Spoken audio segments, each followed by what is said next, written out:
Assalamualaikum warahmatullahi wabarakatuh. Sampurasun. Berjumpa lagi dalam perkuliahan teori-teori politik. Pada pertemuan ketujuh ini, kita akan membahas topik tentang teori negara. Negara sebagai gejala serba hadir, hadir dengan kekuasaan-kekuasaannya, hadir dengan kepentingan-kepentingannya. Untuk uraiannya, tentang apakah teori negara itu, mengapa selalu berhubungan dengan kekuasaan, dan bagaimana dengan kepentingan-kepentingan yang melekat di dalamnya, kita bisa sama-sama simak pada tema-tema berikut ini. Pada kesempatan ini, saya akan menyajikan buat kita semua 4 tema pokok. Tema konsep negara, tema kekuasaan negara, tema kedaulatan rakyat, serta tema negara dan kepentingan. Untuk pemaparannya, mari kita simak satu persatu. Apakah konsep negara itu? Berbicara tentang konsep negara, berarti berbicara tentang abstraksi suatu negara, atau abstraksi mengenai negara. Konsep tentunya berbeda dengan definisi. Kalau definisi sifatnya terperinci dan konkret, sementara konsep itu sifatnya abstrak. Namun, membuat orang mudah memahami gejala-gejala, memahami fenomena-fenomena. Jadi, ada kemudahan dengan konsep. Negara dalam posisi sebagai konsep, itu paling tidak, setelah menelusuri beberapa literatur tentang negara, literatur tentang ilmu negara, ada 6 konsep utama tentang negara itu. Yang pertama, negara sebagai organisasi kebaikan bersama. Jadi negara itu adalah sekumpulan nilai-nilai baik, nilai-nilai yang dihargai oleh banyak pihak dan diperlukan oleh semuanya. Seperti misalnya keadilan, pengetahuan, kebahagiaan, ataupun kesejahteraan. Nilai-nilai ini sering diungkapkan oleh filosof Yunani kuno misalnya, Socrates, Plato, ataupun Aristoteles. Jadi dalam konsep ini bukan disebut negara kalau di dalamnya banyak keburukan atau kejahatan. Jadi untuk disebut negara ya harus sebagai bagian dari kumpulan nilai-nilai kebaikan bersama. Itu yang pertama. Yang kedua, negara sebagai organisasi teokrasi. Di sini, negara hadir, negara lahir karena kehendak Tuhan. Tuhan menghendaki, setelah menghendaki, Tuhan mengelolanya. Dalam pengelolaannya itu ada 2 model. Ada model langsung, ada model tidak langsung. Model langsung, ya Tuhan intervensi terhadap kehidupan berbangsa dan bernegara. Sementara kalau tidak langsung, Tuhan memilih manusia terbaik untuk dijadikan sebagai wakil Tuhan di bumi, atau sebagai bayangan Tuhan di bumi. Misalnya, disebut kaisar, raja, perdana menteri, emir, presiden, dan lain sebagainya. Ini misalnya pernah atau sering disuarakan dalam beberapa karya oleh Santo Agustinus, kemudian oleh Ibnu Abi Rabi dan Imam Al-Ghazali. Yang ketiga, negara sebagai organisasi kekuasaan. Jadi negara ini dalam konsep ketiga itu dilihat sebagai kumpulan-kumpulan kekuasaan yang di dalamnya terkumpul sejumlah pengaruh yang kuat yang membuat di luar negara harus hormat, di luar negara harus taat dan ikut terhadap apa yang disampaikan oleh negara. Dengan kekuasaan yang dimilikinya itu atau yang melekatnya itu, segalanya bisa diraih. Ini misalnya disampaikan oleh Niccolò Machiavelli dan juga oleh Thomas Hobbes. Kemudian yang keempat, negara sebagai organisasi hukum. Dalam konsep ini, negara adalah kumpulan dari peraturan-peraturan untuk hidup lebih tertib, hidup lebih teratur dalam masyarakat. Karena masyarakat pada dasarnya butuh keteraturan dan ketertiban. Dasarnya bisa dari kebutuhan alam, kebutuhan alami, kebutuhan rasional atau akal sehat, kebutuhan agama, atau juga kebutuhan sosial. Jadi disebut negara ya kalau di dalamnya berkumpul sejumlah keseluruhan peraturan-peraturan. Ini misalnya dipromosikan oleh Thomas Aquinas, John Locke, dan Montesquieu. Dan konsep yang kelima, negara sebagai organisasi kedaulatan rakyat. Jadi negara ini hadir dan lahir karena kehendak rakyat. Di sini rakyatlah yang berkuasa. Melalui perjanjian masyarakat, rakyat menyatakan hendak melahirkan dan menghadirkan negara. Oleh karena itu sekali lagi, kekuasaan sejatinya ada di tangan rakyat. Kekuasaan yang mutlak, kekuasaan yang abadi, dan kekuasaan yang asli. Kumpulan dari ketiga itu disebut dengan kedaulatan. Ini misalnya disampaikan oleh Imam Al-Mawardi dan J.J. Rousseau. Dan yang terakhir, negara sebagai organisasi integralistik.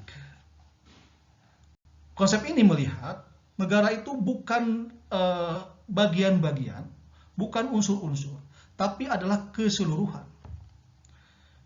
Rakyat, pemerintah, wilayah, baik udara maupun lautan atau daratan, itu semuanya adalah satu kesatuan, satu keseluruhan yang tidak bisa dipisahkan. Di luar itu bukan negara. Ekspresinya itu bisa dalam bentuk negara kesatuan atau negara persatuan. Dan wujudnya itu bisa dua, bisa kesatuan sempit, bisa kesatuan luas. Kesatuan luas misalnya oleh Indonesia dipraktekkan. Kesatuan dalam kemanusiaan dan keragaman. Sebut dengan Bhinneka Tunggal Ika.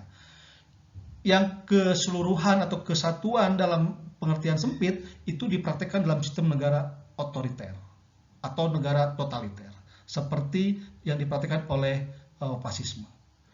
Jadi oleh karena itu, negara ini dari sisi konsep ada 6 sekali lagi.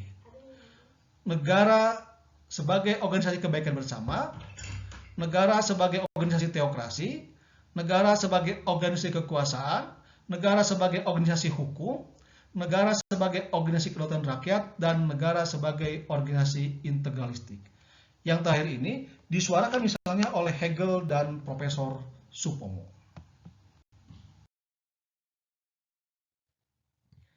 Sekarang, marilah kita menyoroti materi mengenai kekuasaan negara atau teori kekuasaan negara.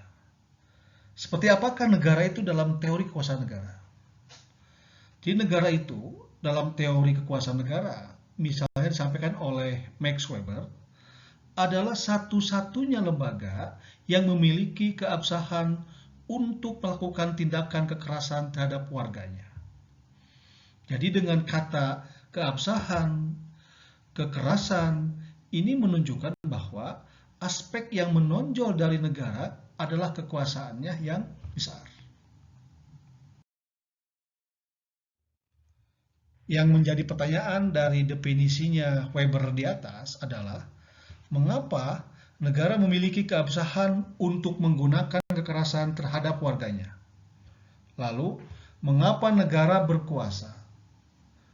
Dari mana sesungguhnya kekuasaan tersebut diperoleh? Dan apa alasannya sehingga negara berhak memperoleh kekuasaan tersebut? Untuk penjelasannya, ada sejumlah perspektif yang bisa kita simak bersama. Dalam perspektif Yunani kuno dan teologi Kristen, di sini saya coba mengutip pemikirannya dari Arif Budiman dalam bukunya Negara, Kekuasaan, dan Ideologi. Itu melihat bahwa negara itu memerlukan kekuasaan yang mutlak. Kenapa demikian? Karena kekuasaan ini diperlukan untuk mendidik warganya dengan nilai-nilai moral yang rasional. Jadi, kalau ingin menanamkan nilai-nilai baik seperti tadi keadilan, pengetahuan, dan kebahagiaan, itu mutlak negara itu butuh kekuasaan yang besar, sehingga bisa diikuti oleh warganya.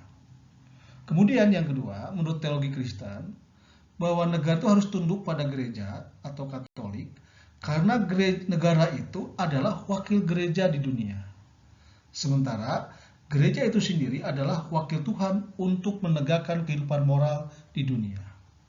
Jadi Tuhan berkehendak untuk menanamkan kehidupan moral di dunia, tetapi melalui gereja. Dan gereja itu mewakilkan kepada negara. Dan paham ini pernah begitu kuat di era abad pertengahan di Eropa.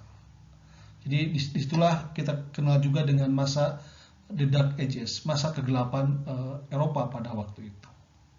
Jadi oleh karena itu, sudah sepatutnya jika negara memperoleh kekuasaan yang mutlak.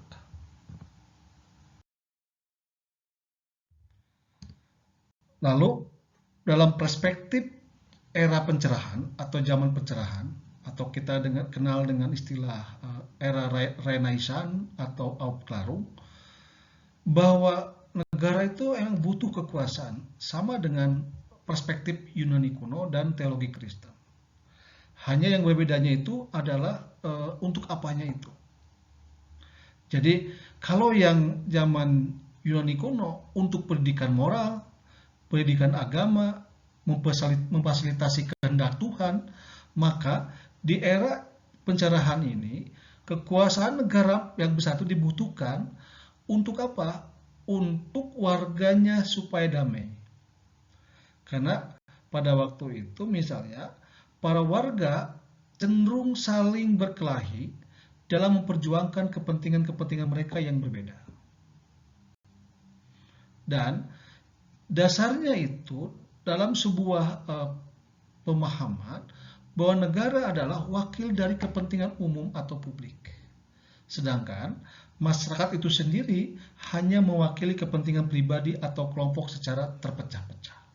Maka oleh karena itu, untuk mengelolanya dibutuhkan negara yang berkuasa atau negara yang memiliki kekuasaan yang besar.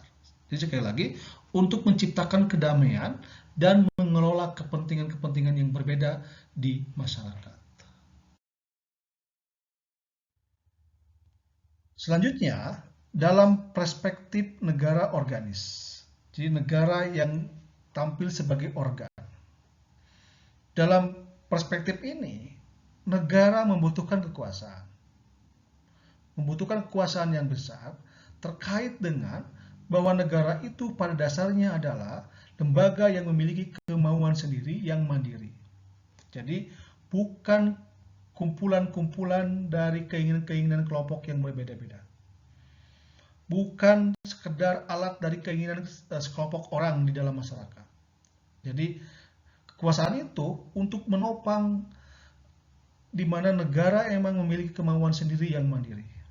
Jadi negara itu ada di atas masyarakat. Keberadaannya itu tidak bersifat pasif, namun bersifat aktif.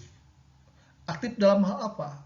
Dalam hal selalu mencampuri urusan masyarakat, dalam mengelola berbagai perbedaan dan keragaman untuk menjadi satu kesatuan.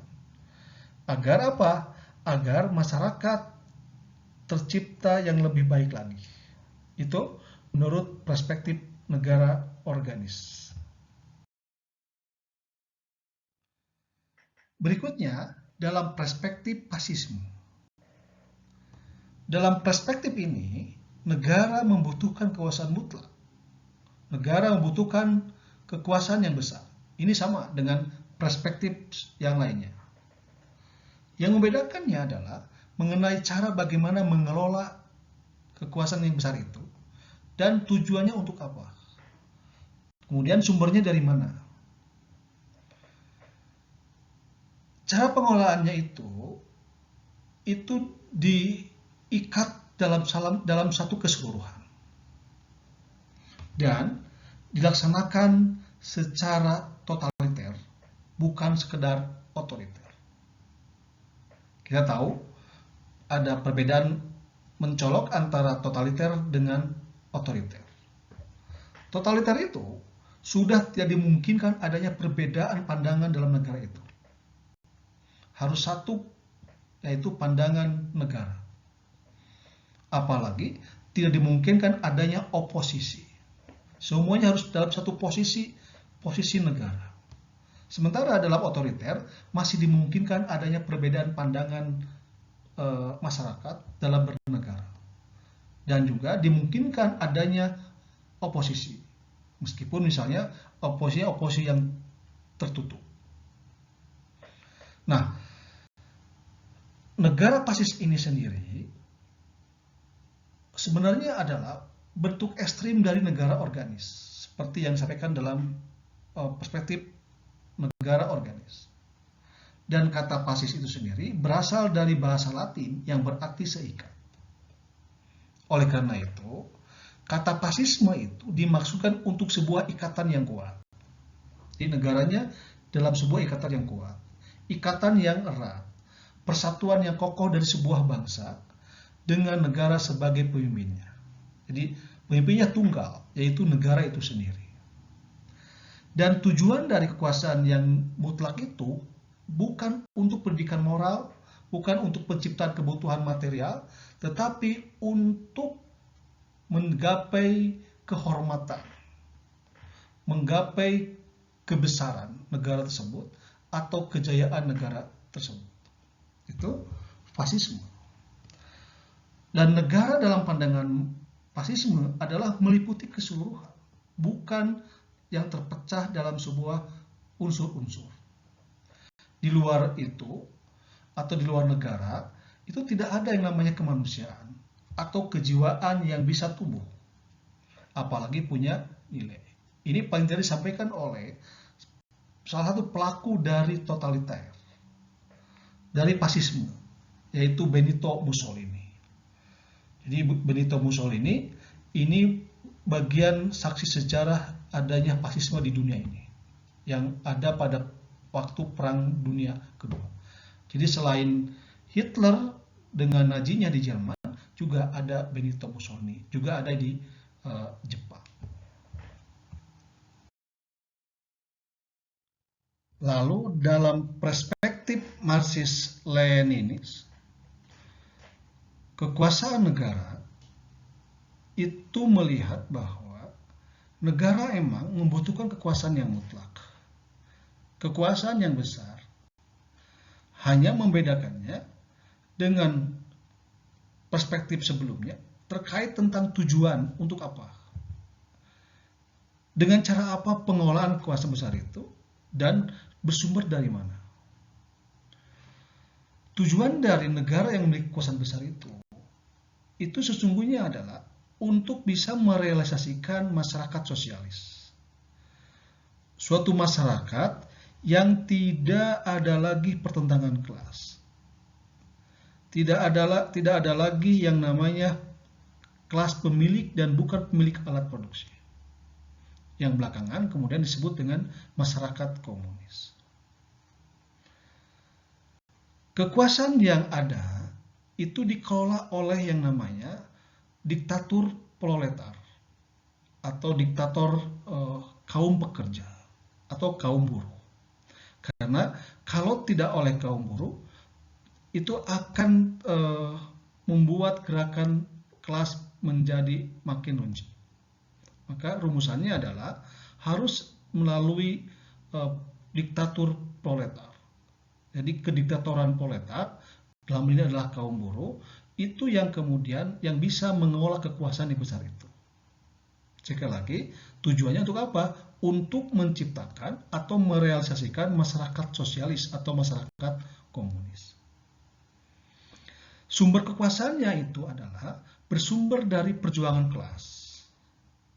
Jadi perjuangan kelas di sini adalah motor penggerak sejarah. Motor penggerak sejarah kekuasaan. Dan dimanapun, menurut pemahaman perspektif ini, tujuan sejarah itu sendiri adalah terciptanya masyarakat sosialis. Jadi lagi-lagi adalah masyarakat sosialis, bukan masyarakat demokratis.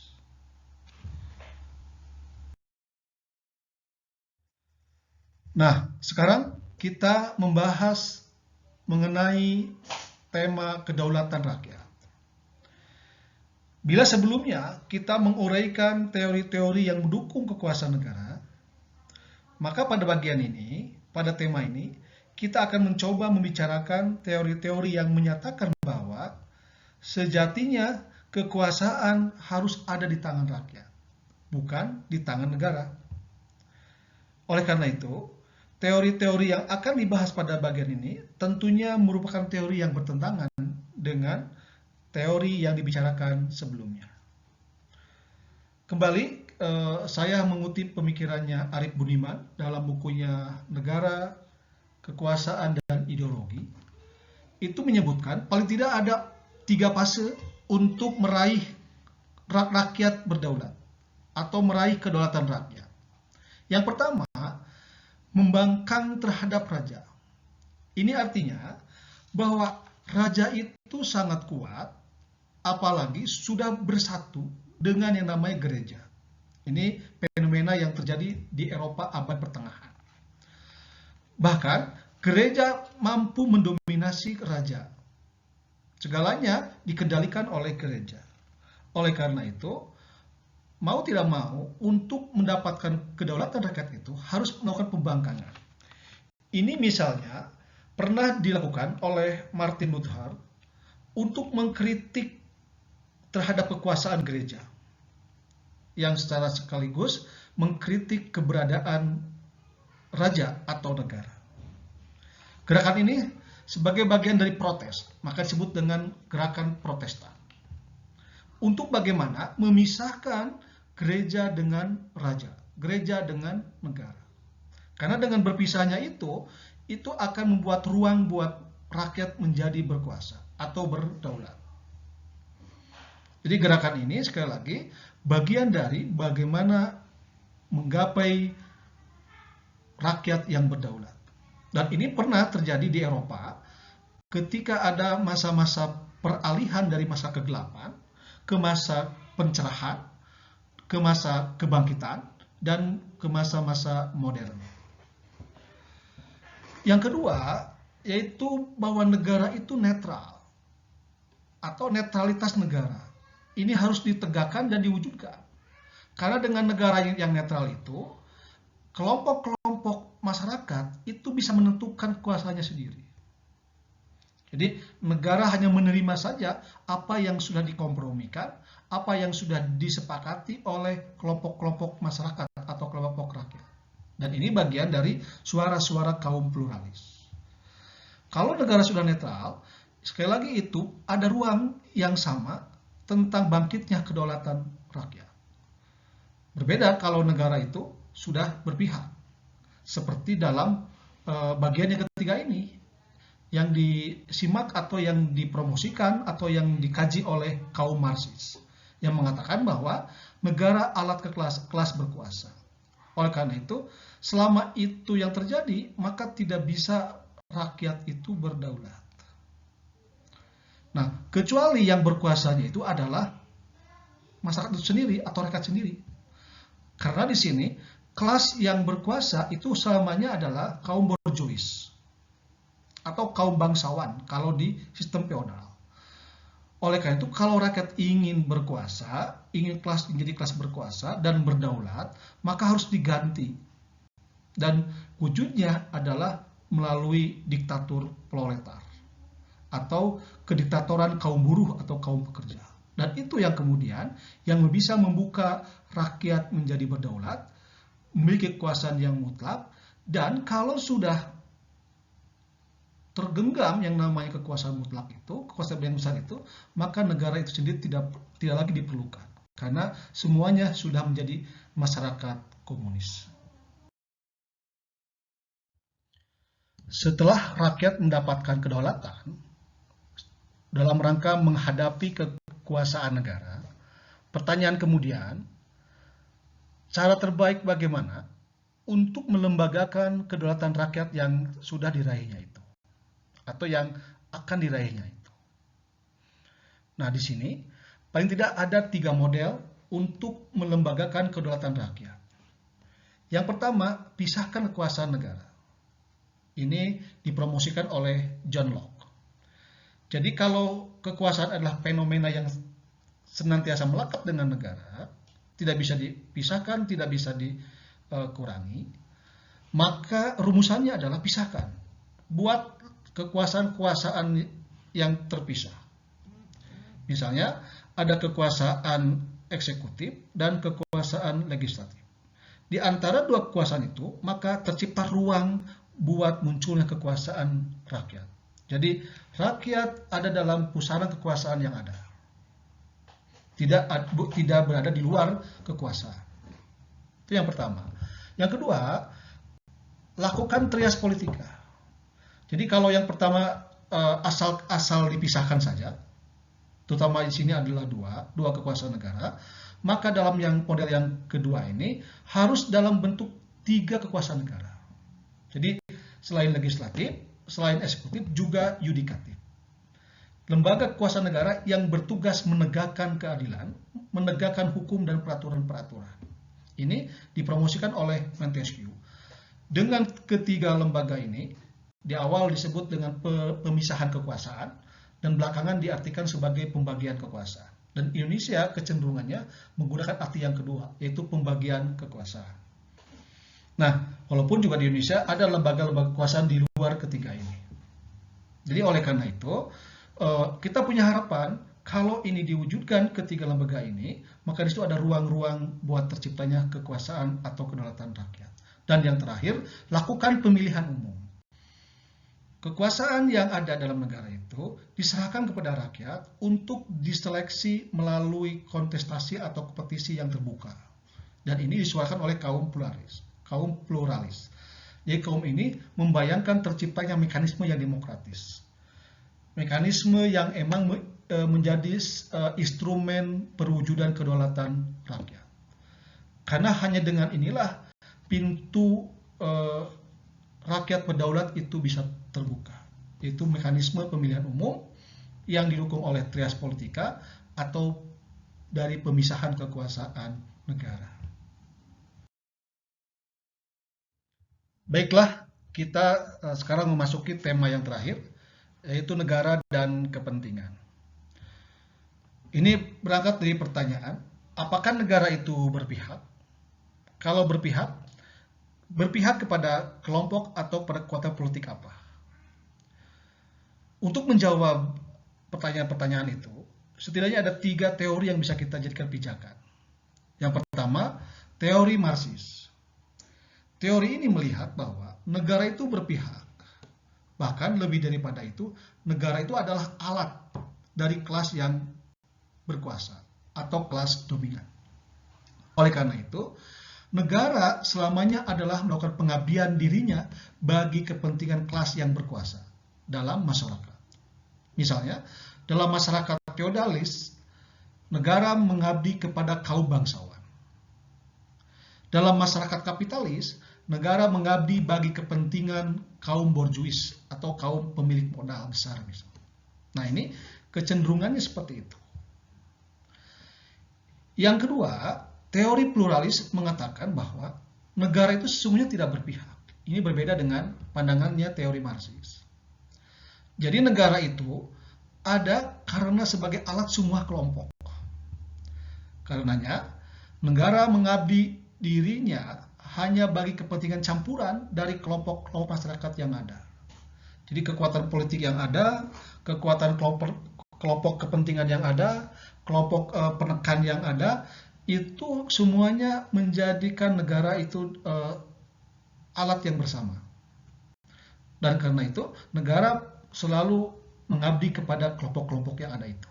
Nah, ini menurut teori pluralis. Dan yang ketiga, teori Hegelian. Teori ini melihat negara itu sebagai lembaga di atas masyarakat. Dan negara itu merupakan lembaga yang mandiri. negara yang tidak bisa terintervensi oleh kepentingan-kepentingan di luar dirinya. Negara hadir, ada keberpihakan. Berpihaknya itu kepada siapa? Kepada kepentingan seluruh masyarakat. Jadi masyarakat dilihat sebagai sebuah keseluruhan, bukan dari sebuah kelompok-kelompok kekuatan. Dan bertujuan untuk membentuk masyarakat yang lebih baik. Dalam teori ini, negara sangat mengerti tentang kebutuhan terbaik, hal yang terbaik buat rakyatnya. Jadi oleh karena itu, rakyat semestinya atau sejatinya patuh, taat, dan mengikuti segala program-program yang dikeluarkan oleh negara. Karena negara selalu berada dalam kepentingan seluruh masyarakat. Demikian, semoga bermanfaat. Para tosrengse, hatur nuhun pisan. Semoga kita bisa ketemu lagi di perkuliahan selanjutnya. Tetap semangat, jaga kesehatan, dan selamanya bahagia. Akhirul kalam, wassalamualaikum warahmatullahi wabarakatuh.